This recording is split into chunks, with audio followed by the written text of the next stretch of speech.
Good evening, Valparaiso, and welcome to Conversations. I'm Hannah Trueblood, and I am so excited. Today is going to be a very interesting conversation to kick off the new year, all about yoga and the environment and just individuality and whatever it is that the universe wants us to talk about and calls us to talk about today. Because I have an amazing human with just the best energy here with me today. I'm here with Sarah Tubbs. Hello. And Sarah is originally from Michigan, but she's here in Valpo now and hopefully here to stay. Yeah, And almost 10 years now. Oh my gosh. Crazy. It goes by in a blink, doesn't it?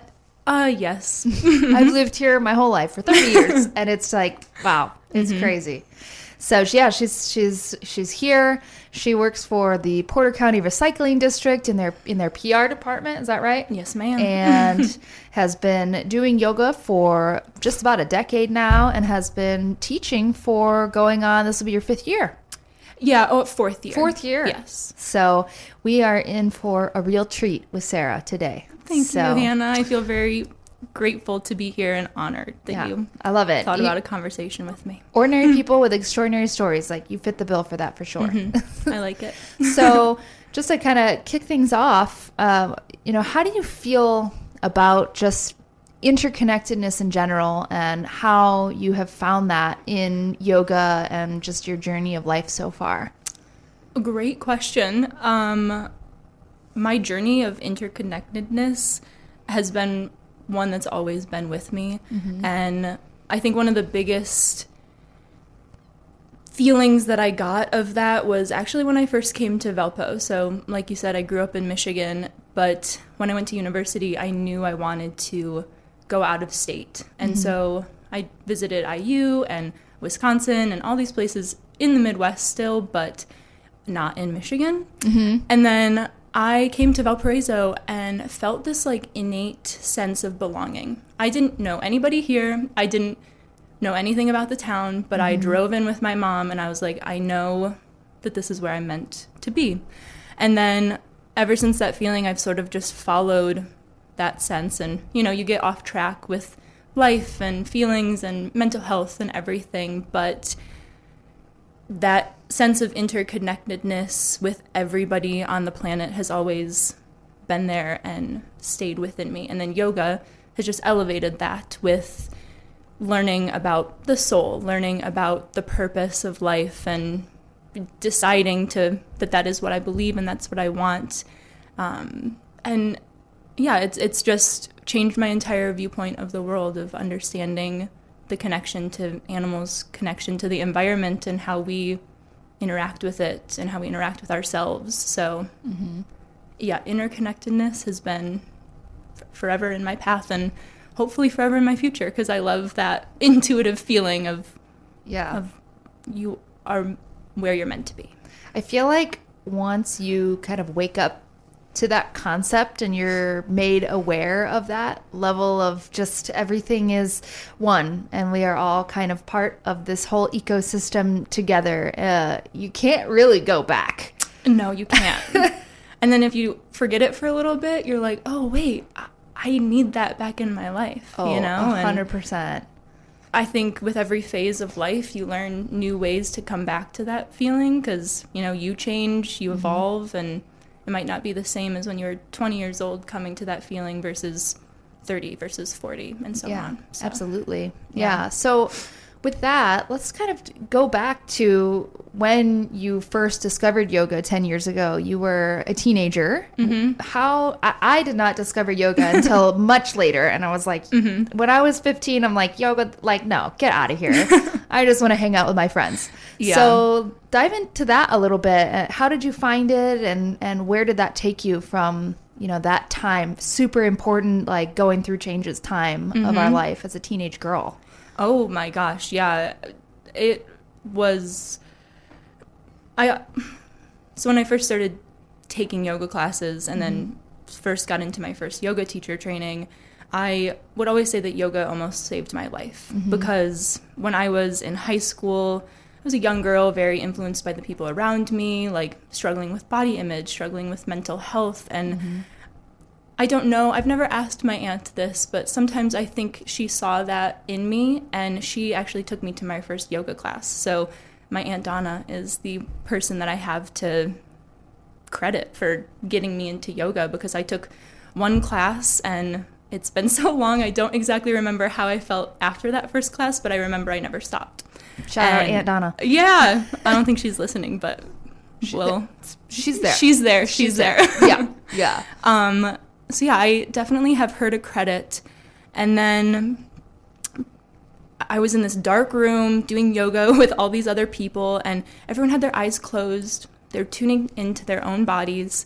And it was the first time in my life that I felt like I could close my eyes, tune into how I was feeling versus this image of how other people saw me, how I looked, and, you know, all of that mess that can be being a teenage girl. And it just clung to me, and I never wanted to let go. And I would fall in and out of doing yoga, especially going to college. You get busy with life. But then whenever I was at my lowest points, I knew that getting into yoga again would help pull me out of that. And so that's what happened in 2020, which everything that happened in 2020, at the end of it, I took my first yoga teacher training, and then went through a lot of ups and downs with life up until 2023, when I decided to take my next yoga teacher training, and that's the one that I did in India. Incredible. Foreshadowing for the story later as it develops. So you go from being, you know, kind of enlightened in a way at a young age, and you kind of realize that there's this outlet to listen to yourself, and that's okay to find that calmness and to experience feeling and just be with yourself and without any judgment from the exterior bodies that are around you. How did that go into being called to take a yoga class and start teaching them yourself? I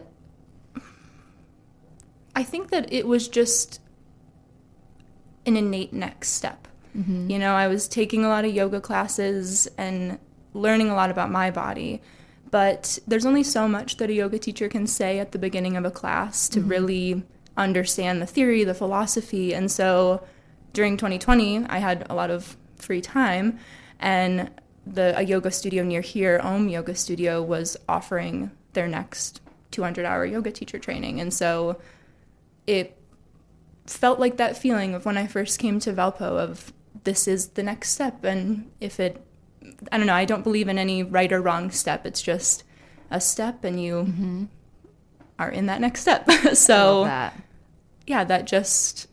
it was drawn in. And I think anybody who's ever wondering whether or not they should do a yoga teacher training, to take one, because it's not just about the path of becoming a teacher, because you could take a whole teacher training and not teach at the end. Like, there's a very big openness about it, and acceptedness about it, where it's just a space to learn about yourself and learn about your soul, how that connects to other people, so on and so forth.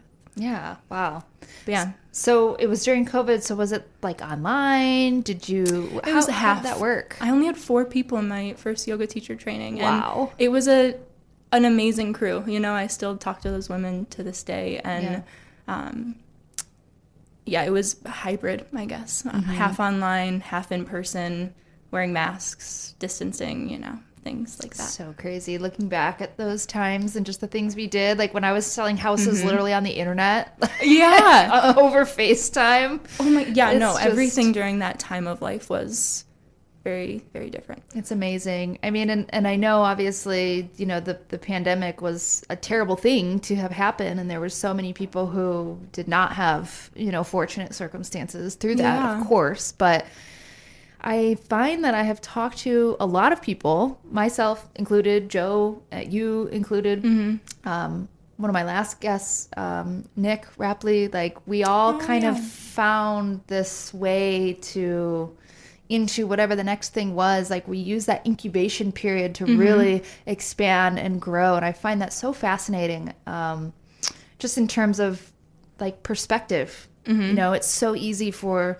something like that to happen, this just life-altering global experience of, oh, life as we know it is, that's not happening anymore. Yeah. And you can either take that and run with it and figure out the next thing and kind of go with the flow of the universe and figure out how you're going to adapt to that, or you can just totally curl up in a ball and hide away. And yes, and I think we all had a very interesting time with that, because even Nick, you and I were all in our like 20s going through that, and so it's a very impactful time of your life and huge growing time of your life. I was 21. Like, I turned 21 in a pandemic. It was just wild. It was very interesting. So it teaches you what is important and what's not. That is absolutely for sure. Yeah. And how to adapt and overcome and just, take what life throws at you. And it's like that book we were just talking about, The Surrender Experiment, Yes. Michael Singer. It's very much that whole concept of just kind of surrendering to the flow of the world and just kind of letting that happen while still maintaining control of your own independent existence. I definitely believe it's a balance, because I talk about, things just coming into my life and there's this flow of good energy, but I feel like you also have to put in that work internally to like manifest or bring that energy towards you.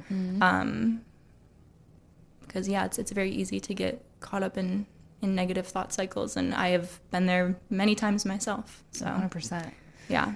So why don't you talk a little bit more about that? I think that's kind of a perfect segue into just your thought process and kind of how you take things and your perspective of what life is and kind of how you manage it. There's a lot of people that hear that like, oh, just let things come to you, and they kind of sit back in their chair and wonder, well, nothing's happening. Why? I'm waiting. You're telling me to just sit and surrender. I'm quote unquote surrendering. Like, what's going on? But then there's, you, for example, you're talking about, you got to put in that work and you got to have that reciprocal energy about yourself where you're putting things in at the same time. So talk a little bit about that and your experience with that. Yeah, I am no expert on that. I will say I'm still figuring that out for my own life. And I think everybody's path is going to be different, because not everyone, is into yoga, or not everyone is into spirituality, and they're going to find their different paths of, channeling within themselves and saying good things to yourself, knowing that you are always good enough, and welcoming that positive energy in. And it's not an easy task to look at yourself in the mirror and see everything. Not just seeing the good things, but also, okay, like, this is something that I struggle with, or this is something that I've gone through, or this is a guilt that I carry, or a shame. And it's not anything that has to be negative. It's more just your path and your experience. And I think when you come to fully accept yourself for everything you've done and everything you will do, that's when you get to that point of acceptance of life, where you can surrender into that space of betweenness, I guess. And this is what I do, at least, of just surrendering to know that if it's meant for me, it's not going to pass me by.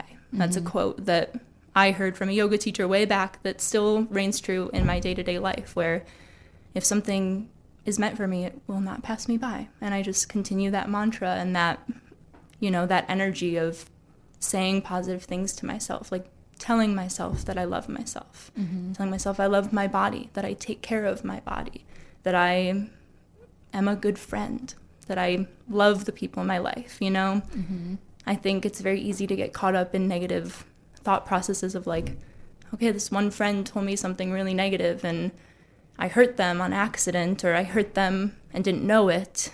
And then you get caught up in the mindset of, oh, I'm a horrible friend, and that energy stays inside of you and can potentially pull like energy towards you. So in my experience, it's been seeing that energy, accepting it as it is, but then letting it go and saying something positive to myself. Like, no, I am a good friend.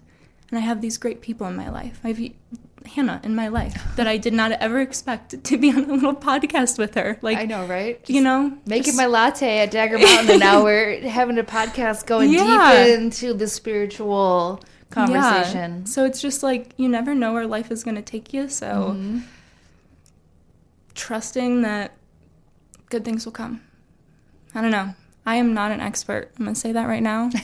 I don't see anybody right now, but I know people are listening. So those out there, well, you don't have to be an expert to talk on something. You know, it's your own personal experience, and you're an expert of your own life. Yeah, I like that. And you know, the experience that you have is your own and is unique to you. It'll be different from me and different from whoever's out there in the wavelengths listening to this. But there's, you know, the beautiful thing about conversations like this is people can take what they need and leave the rest. And there's so much that you're giving, which is fantastic. And like, girl, you're going to be a yoga teacher.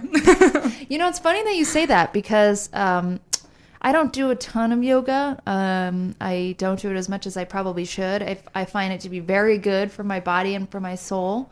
But I've always wondered, like, the part of yoga that fascinates me the most is the philosophy and the whole everything behind it and the universal flow and all of those things and kind of those questions that start, you know, the things that the teachers kind of talk about in the beginning of the practice and how they guide through it. That stuff really fascinates me. And so for you to say that, that's very affirming because I've thought about it before. I'm like, there's no way I'm ever going to teach a yoga class, but I would love to. It's like sitting in on a college course. Yeah. Like, I just want to know. I want to know. I'm such a learner, and I just want to soak it in from all of the greatest experts of every industry. I just want to hear all of that and learn as much as possible. Yeah, you can almost think of a yoga teacher training course as a college class. Yeah. You know, it's just a way to learn, and you may teach at the end, you may not, but you learn a hell of a lot about yourself. I love that. Yeah. We're here on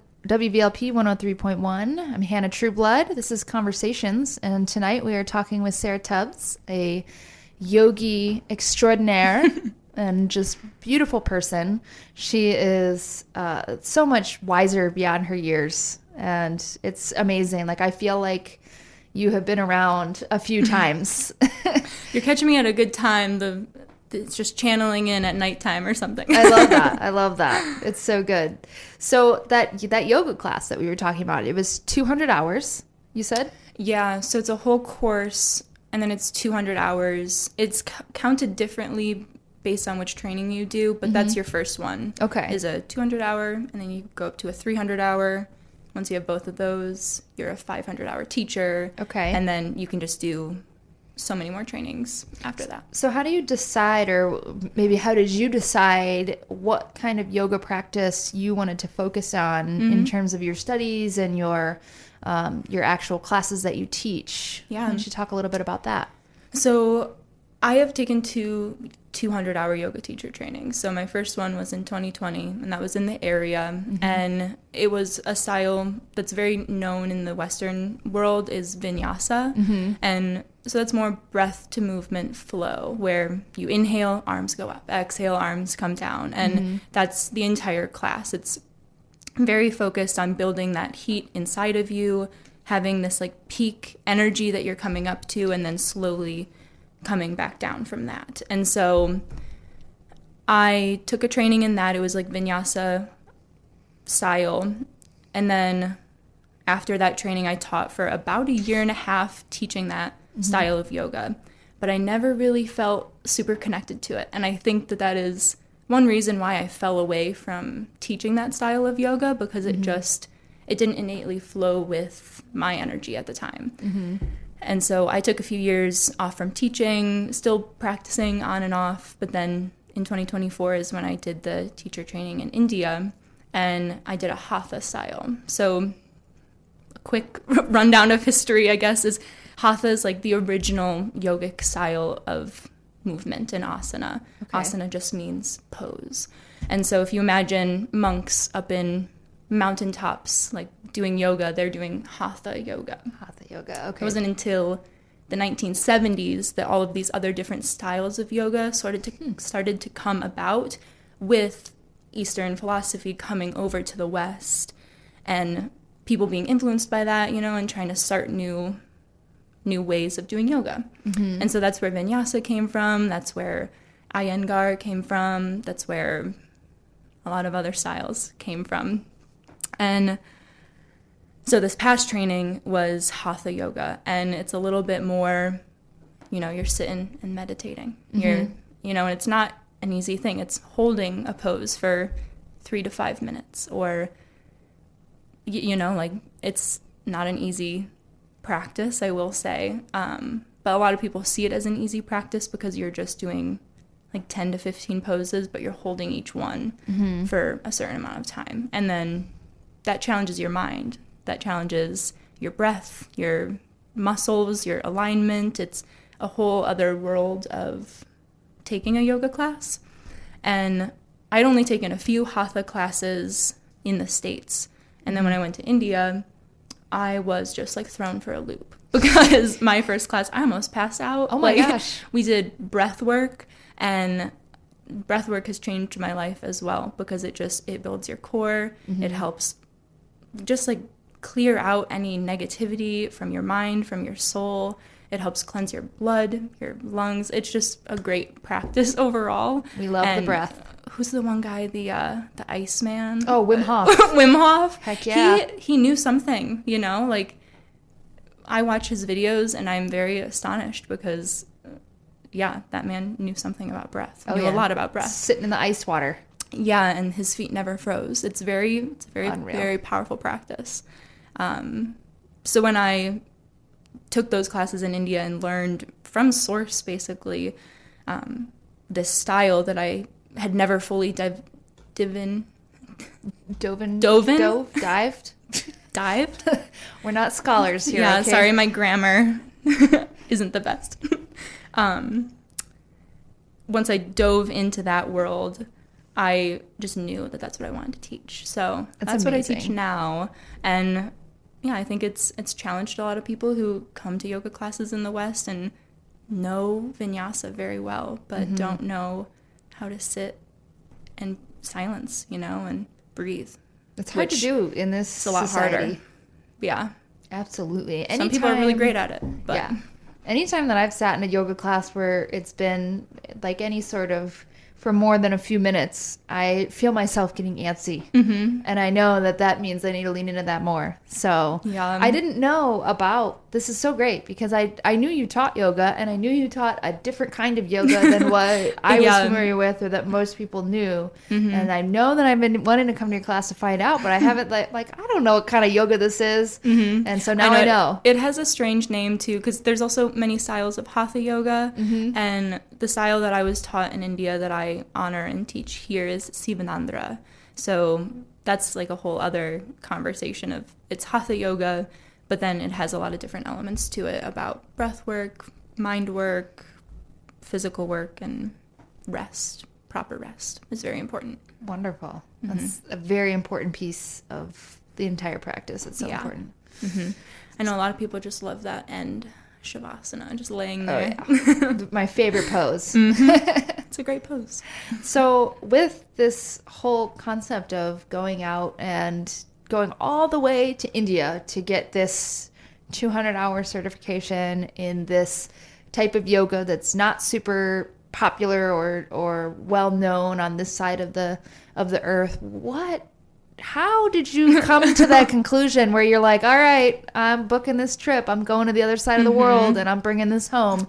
What was that? Give us that experience. Well, that's a great question. Why did I do that? I was going through a very challenging time in my life, and I think that sometimes when you're going through those darkest, deepest parts of yourself and spaces of life, you're just like, okay, how am I going to get through this? Like, I can't keep doing what I'm doing. I need to change my routine. I need to change my habits. And so in November of 2023 and December, I'd never had physical body anxiety in my entire life. Mentally, yes, like, you know, the thoughts are moving very fast, but I'd never felt that energy inside my heart, inside my hands, like my entire body would freak out and I would have panic attacks like often. And I never knew what was causing it.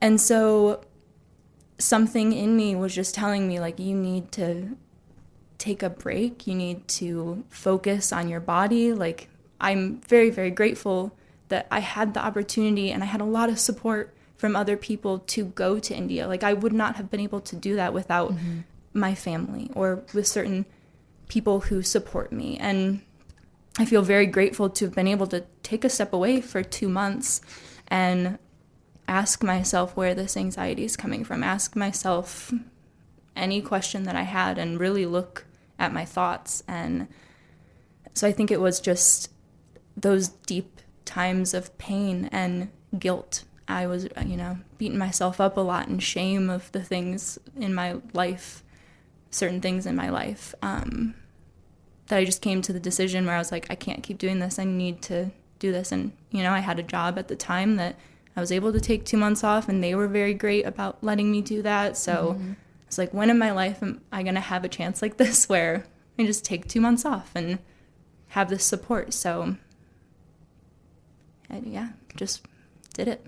Wow. So would you just Google ashrams in India and click the first one that you resonated with, or how did you select? Because it's such a big thing to go and do this. So you talk about your process. I'm sure there's many an ashram over there. Yes, lots of choices. To many pick from. An ashram. Yes. Yes. So how did you get into the ashram that you went to? Yeah, I did do research. Google is a 26-year-old girl's best friend right now. Absolutely. And so I knew I wanted something not in a city. I watched a lot of YouTube videos on people who had gone to ashrams and just, learned about things through people who had already been to India. And then I found this one girl who had gone to an ashram and videoed her entire time there. And I was like, that place looks really nice. And it's out in the country. It's not in a huge city in India. It is a very chaotic country. It's a lot of people, a lot of heat, but the most kind people I've ever met. Yeah. It's like the Midwest. Right. We're kooky here and I love it. And they're kooky in India. Right. And so I was in the southern tip of India. It was surrounded by farmland. It was in the middle of these trees. I was like, this sort of reminds me of Indiana. Right. Oddly enough, I love it. So I signed up.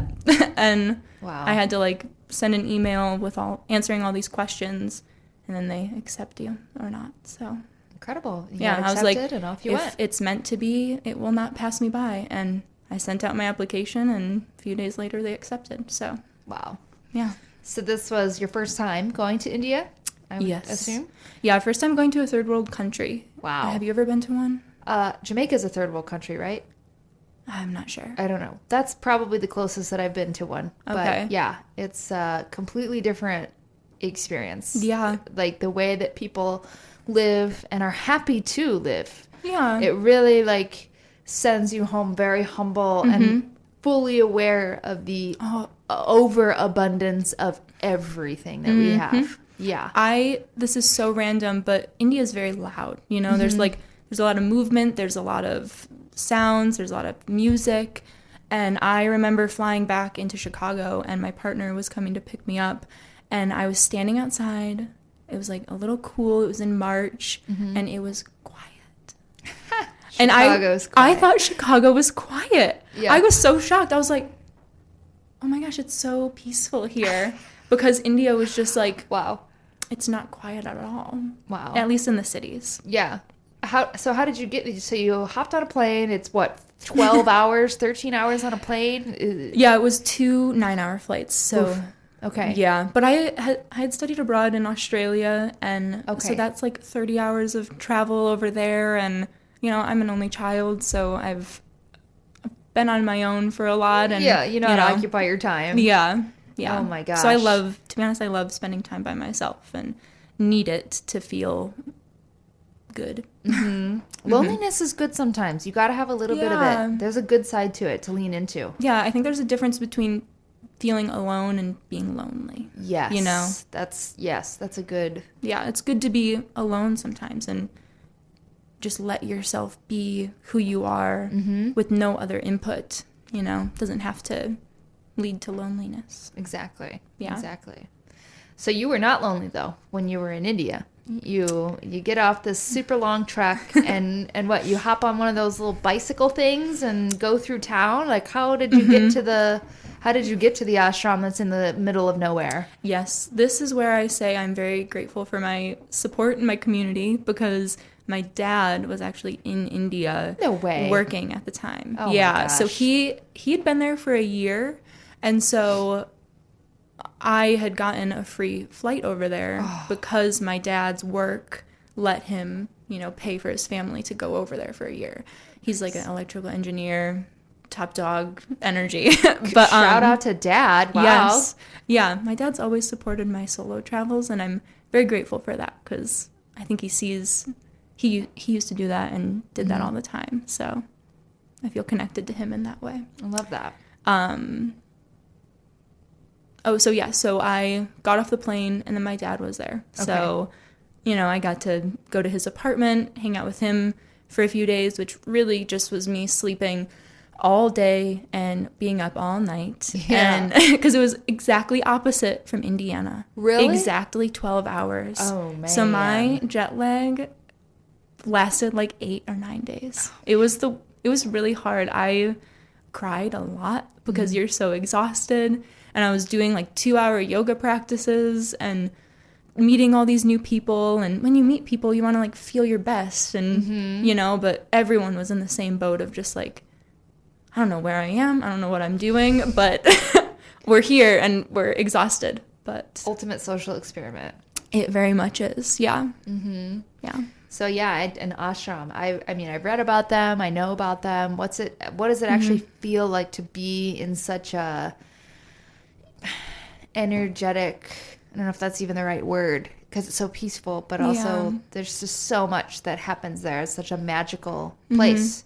Is that true from your experience? Speaking from my experience, I would say yes. I know that there's a lot of ashrams that are in bigger cities that people have had experiences, you know, where it's very loud and still chaotic, so it almost doesn't feel like a step away from the world. But the place that I went to, like I said, in the middle of nowhere, and there was a river next to it, and people said there were crocodiles in the river, but I'm not sure if there were, because I never saw one, but there could have been. I didn't go in the river. Yeah, good call on that one.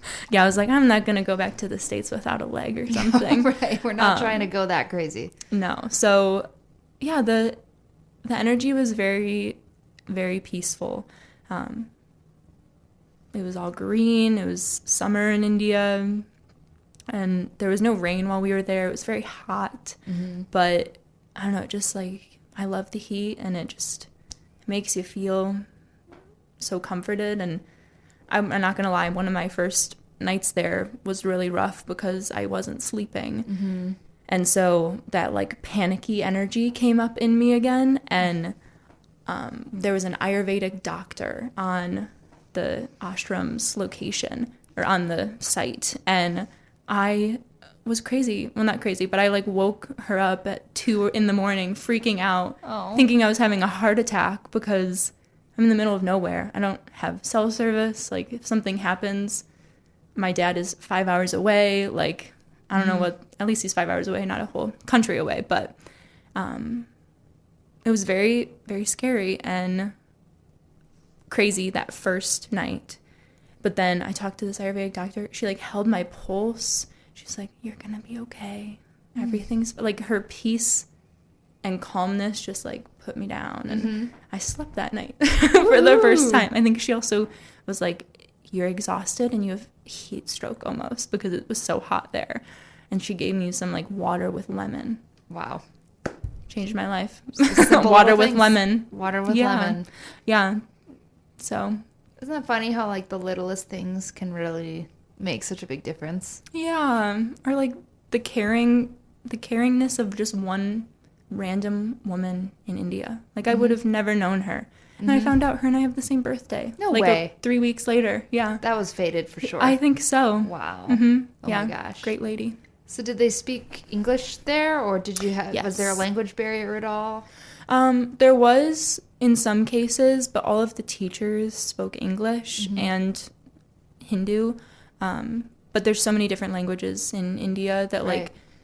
you could drive from one place to the other and be in a whole different dialect, a whole different language in a 2 or 3 hour car ride, you know? It's that's something that I feel like Americans, especially those who have not traveled abroad or have experienced much outside their own little silo, it's hard to comprehend that. Yeah. Did you feel that way when you were in Italy, right? Yeah, we went to Paris and then we went to Paris. Italy. Okay. So we were in both. And this June, actually, we just booked our flights. We're going back to Paris and we're going to Greece. Oh my gosh, I'm so jealous. Greece is going to be so cool. Yeah, but we looked up the word for bathroom in Greek and we were like, oh no. Like, what are we gonna do? I'm sure, unfortunately and fortunately, there's English as a universal language, and a lot of people want to practice it, to be honest, when you go to Europe. We'll be their guinea pigs. That's fine. Yeah. And thank goodness for Google Translate. I don't know how people did it in like Yes. the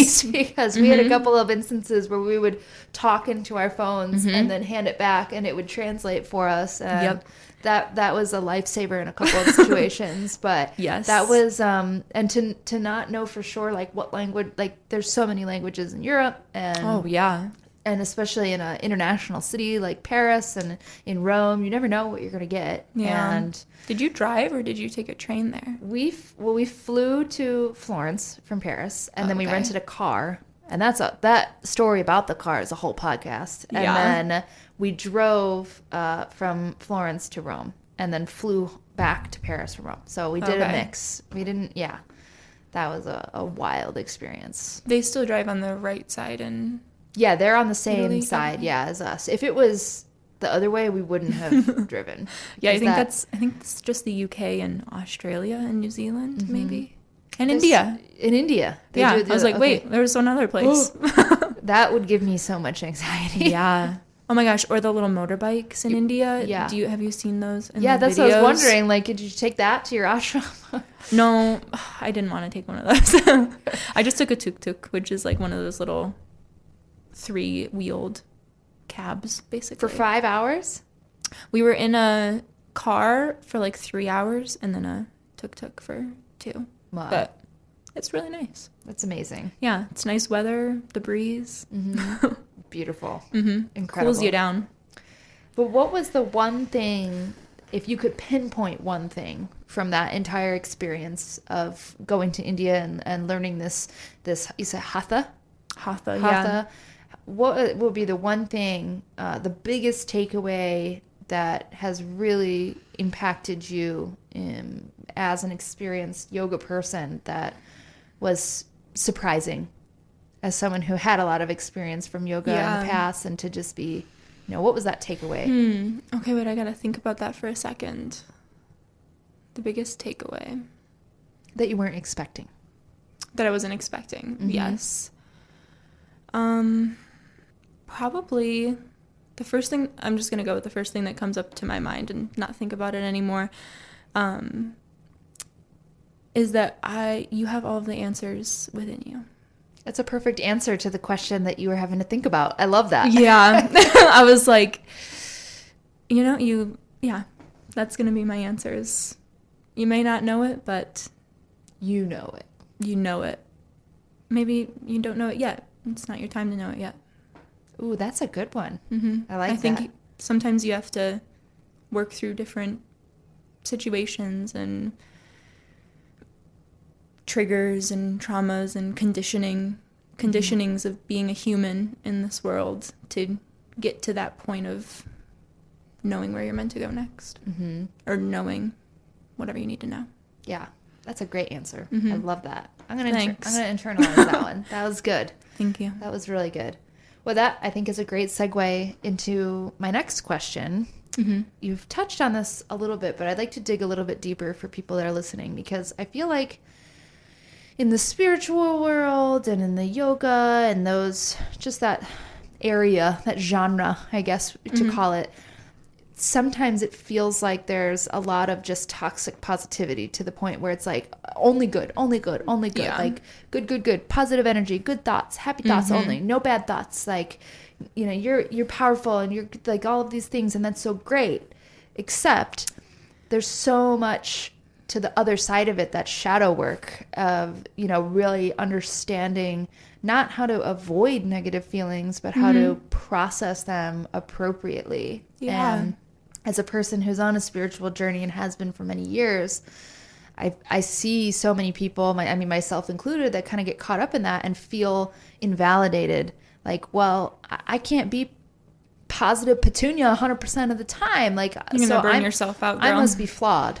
Yeah. And, you know, this must not be for me because I can't be happy all the time. Sometimes I wake up sad and there's no way to change that. Or sometimes I'm angry, and sometimes, you know, these negative thoughts cause me to have negative reactions to the things going on around me. So I must be, you know, there's something wrong with me, or this isn't for me. And I can almost assume that there's someone listening to this that has felt that same way. Yeah. So what advice would you give to somebody who is into this or is interested in this, the, you know, the realities of the dark side of the moon, I guess. Yeah. You know, the other side that nobody likes to talk about. Yeah, girl, it's being human. I love that you asked this question, because when I first started teaching yoga, I fell into that same feeling of, I have to be positive all the time. I have to, you know, show up with amazing energy, and I have to be happy and smiling, and like, it drained me, you know, because I was like, that's not where I'm at. Like, I'm faking who I am because I'm like thinking that everybody else needs this of me around me, you know. And it's like, but the thing is, people value honesty, and being honest about being a human is one of the most beautiful things that you can do, because as we go down this spiritual path, and another thing that I learned very deeply in the ashram is you are not your body. You are not your thoughts. You're not those emotions. You are, may I say, you are divinity. You are a spirit who has come here and chosen the body that you are in, and are experiencing the world through the body that you're in. But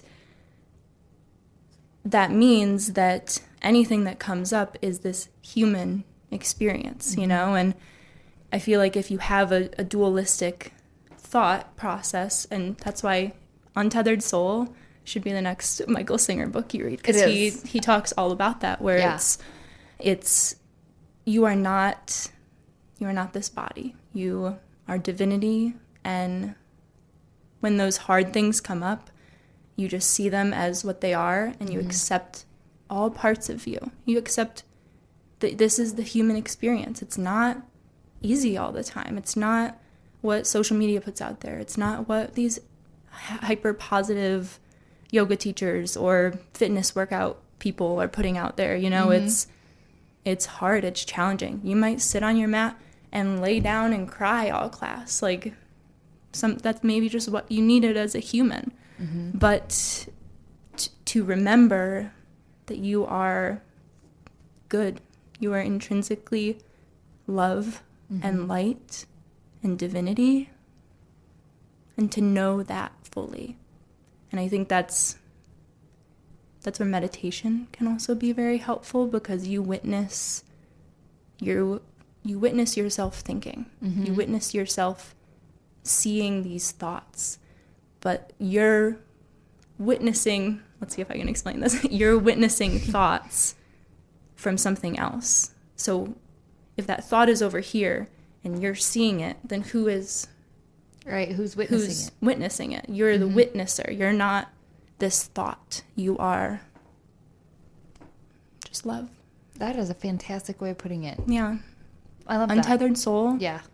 Everybody should read that book. Crazy book. I read that when I was in Australia, actually. Oh, really? That must have blown your mind. Yeah.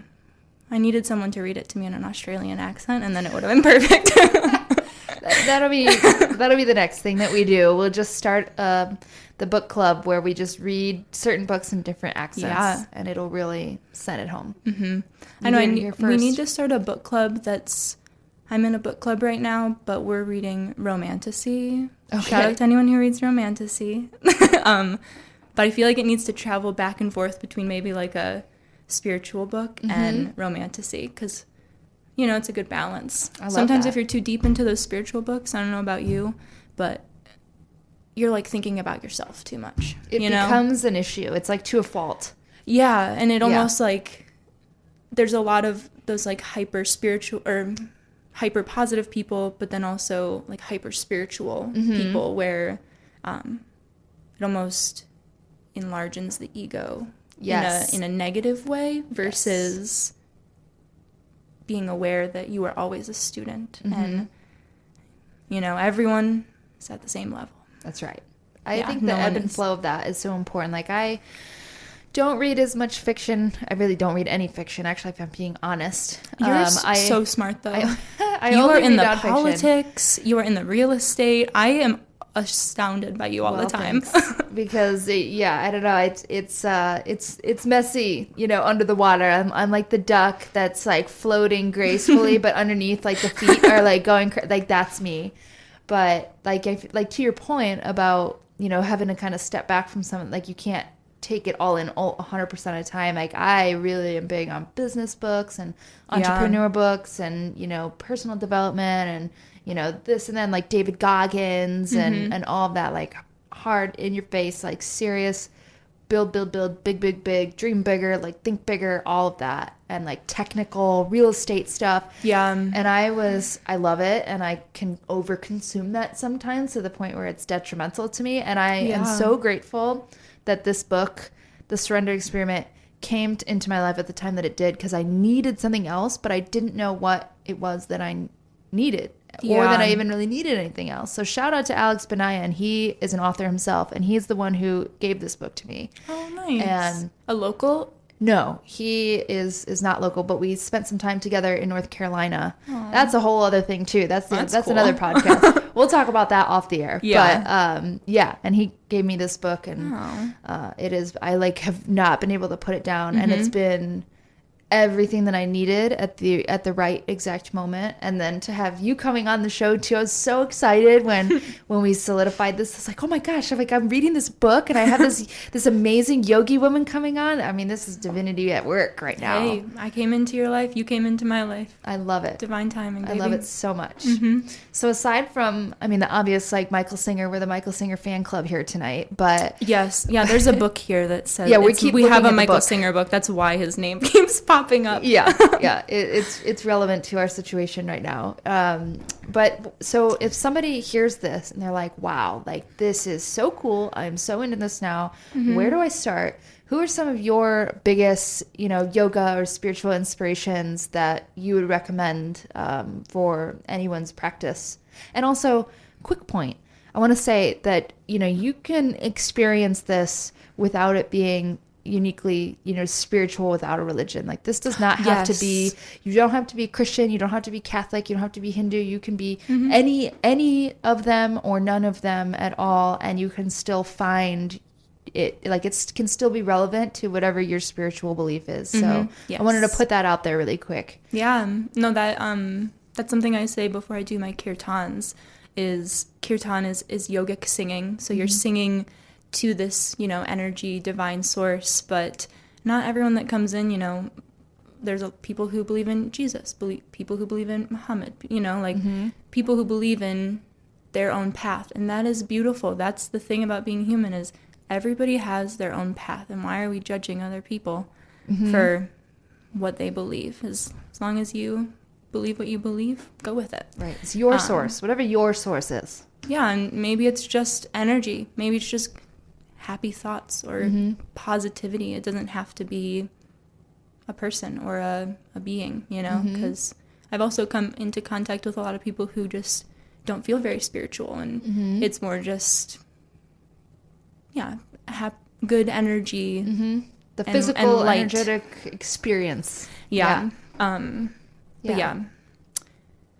I'm I'm haunted by this question because I am suck at names. So I'm trying to think. Put you on the spot. I can literally imagine my bookcase, and I have like a semi-photographic memory. So I can like see all the colors of my books, but the names in one ear out the other. But I'm trying to think. Really, the Michael Singer book did a huge number on me, The Untethered Soul. There's a few other books. A lot of people like them. It's like the Four Agreements. Mm-hmm. Yeah, I read that one. Like the Mastery of Love. Read that one too. Those are very, very popular books. Deepak Chopra. Yeah, there's Yogananda, which is Michael Singer's a big fan of him. And The Alchemist is one of my favorite books in my entire life. I've had very important people in my life read that book and journal in it. Oh. And then they give it back to me. And even though some of those people aren't friends or like aren't in my life anymore, it still is very impactful to me to read through and see, you know, what those people were going through at that time. That's incredible. Yeah, that's one of my favorite books. There's also one called The Celestine Prophecy. I'm forgetting the name of the author. But that one is also very figuring out your path, figuring out how to surrender to life and what that looks like for you. Because everyone's path is going to be different, and you just listen to yourself and close your eyes and tune inward and know that your path is divinely led or light led, energy led. Awesome. Yeah. That's amazing. Well, before we end this, I want to give you an opportunity to plug your studio and plug, you know, some of the events that you got going on. The 20th, right? January. Yeah, you're going to be yes, there. I'm so excited. Sign up. I've invited like all my friends, so hopefully some of them sign up. Yeah, So what is it that we're doing on the 20th? So yes, another thing that came into my life this past year was kirtan, and I never imagined myself singing in front of people. I will say that. I was like a shower singer. I'd pretend to be Hannah Montana's background dancer, you know, but I was never like, I'm going to sing in front of a room full of people and it's going to be great. But that is what has come into development this past year, because when I was in India, we did kirtan nights, and that energy, that anxiety that was within me, every time I sang, it just melted away. And beautiful. I'm like surrounded by people. You're just dancing and singing and just, sharing energy with people. And so January 20th from 5:30 to 7 p.m. will be a second kirtan that I'm hosting with my friend Brian. And she will be doing a cacao ceremony before, just to, build some energy within your heart. And then we'll be singing and dancing together. And it was fun. We did one in November. And we had little instruments for everyone, like little shakers. And you will have to let me know how you think it is. Because I think all the people who came to the last one were heavily in the yoga community. So I'm always interested to see how people feel, if that's not something that they're doing every day. Yeah, this is completely new to me, and I am really fascinated to experience it. And just to know that you are leading it, that's where I immediately am like, okay, like I trust Sarah, so I'm gonna give it a go. I'm gonna come in with an open mind, and it's not about how you sound; it's just about how you feel. And it's a really nice and great space to just like let go of things, sing it out. It's going to be exciting. It's not just like singing a song that you hear on the radio, though. It's a special type of singing. Yeah, it's mantra chanting. So it gets energetic and fun. It's not just very monotone and basic, how some mantras sounds can be. But yeah, you'll see.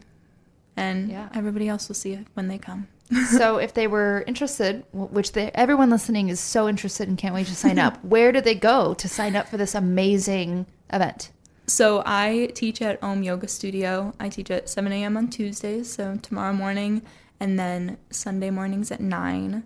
But I'm hosting this through Om Yoga Studio. And so you can just go to their website and then click the sign up button. If you scroll through for the date, you can click on the class and then sign up. Awesome. Yeah. And then this one will not be at the studio. It's at a special little cabin in the woods. So I think it'll bring some new, different energy versus just being in a yoga studio.